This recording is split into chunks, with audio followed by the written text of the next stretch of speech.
Hello everyone, you're welcome to Diplomatic Channel. I am Amarachi Ubani. What you just saw was a musical concert at the historic Syrian amphitheater in Palmyra. Palmyra is Syria's historical city, considered a UNESCO World Heritage because many sites were preserved over the years. A number of those sites, however, were destroyed a few months back when the Islamic State militants took control of the city. They have an ideology that does not tolerate the existence of such historical beauties. The city was taken back from the militants in March following a fierce offensive by the Syrian forces with the help of Russia. That concert, however, was called Gates of the Sun, held in honor of those who have been killed by the brutal and heartless Islamic State militants. Over 1,000 people were set to have attended the event. But we'll be checking in on other recent developments in Syria a little later. But on the program this week, I'd like to focus on me.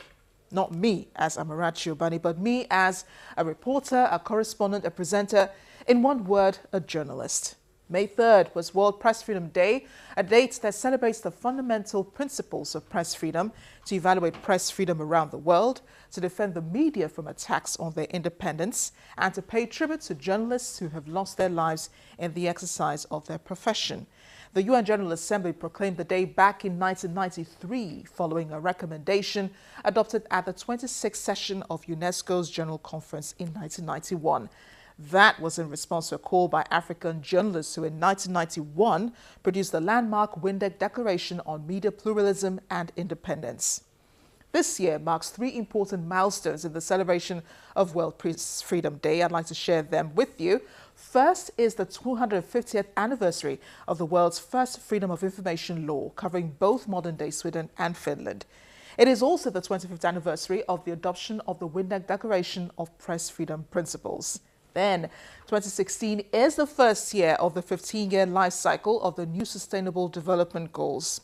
So, World Press Freedom Day 2016 highlights the links between press freedom, a culture of openness, and the right to freedom of information and sustainable development in the digital age.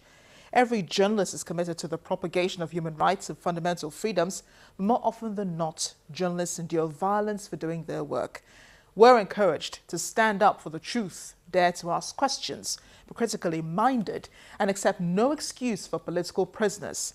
We're also encouraged to do this because societies cannot develop without scrutiny and public criticism. This year's recipients of the 2016 UNESCO Guillermo Cano World Press Freedom Prize, Khadija Ismailova, says dissent is not grounds for jail. She calls on journalists to fight corruption and demand integrity and rule of law from governments and their allies. So May 3rd last week was a day to celebrate myself and my colleagues, but a few things happened to some of my colleagues around the world to showcase why journalists really need to be remembered just that one day. Egypt's press syndicate held a news conference on Tuesday, May 3rd, to denounce the recent arrest of journalists in Cairo. Police had raided the press syndicate in Cairo late on Sunday and arrested 2 journalists critical of the government. A number of journalists began a sit-in inside the syndicate later that day to protest against the raid. Today is the 3rd day of a sit-in that's been organized by the Egyptian Press Syndicate to protest the action that was taken by the Egyptian Interior Ministry by illegally raiding the headquarters of the Press Syndicate on Sunday night because they wanted to arrest 2 journalists who were seeking refuge at the headquarters of the Egyptian Press Syndicate. The Interior Ministry violated the laws organizing the entry to the headquarters of the Press Syndicate. Article number 70 of our internal laws state that in case police wants to enter the building, they have to seek the permit of the head of the press syndicate, and he has to be present or send a representative. Then on Thursday last week, the Ugandan government banned media coverage of a protest movement against the disputed re-election of the country's president, Yoweri Museveni. According to Information Minister, those who defy the ban risk having their licenses revoked. Now, all of this is targeted against the main opposition in the election, Kizza Besigye, who claims he won in the February polls. He's been holding a prayer session every Tuesday, widely seen as a new form of anti-government protest. Over in Somalia, Human Rights Watch released a new report on the state of the media throughout the entire country. That report, based on over 50 interviews with journalists, editors, and media directors working across the country, documents killings, threats, and arbitrary detention of journalists since 2014. Journalists have been threatened, been a target of attacks, survived assassination attempts, and at least 70 of them have gone on exile between 2008 and mid-2013. Here in Nigeria, though, there have been calls for the release of journalists being held in detention.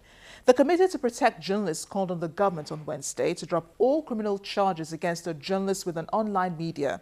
Jacob Dixon had written a report about the governor of Kaduna State and has been held since last Friday.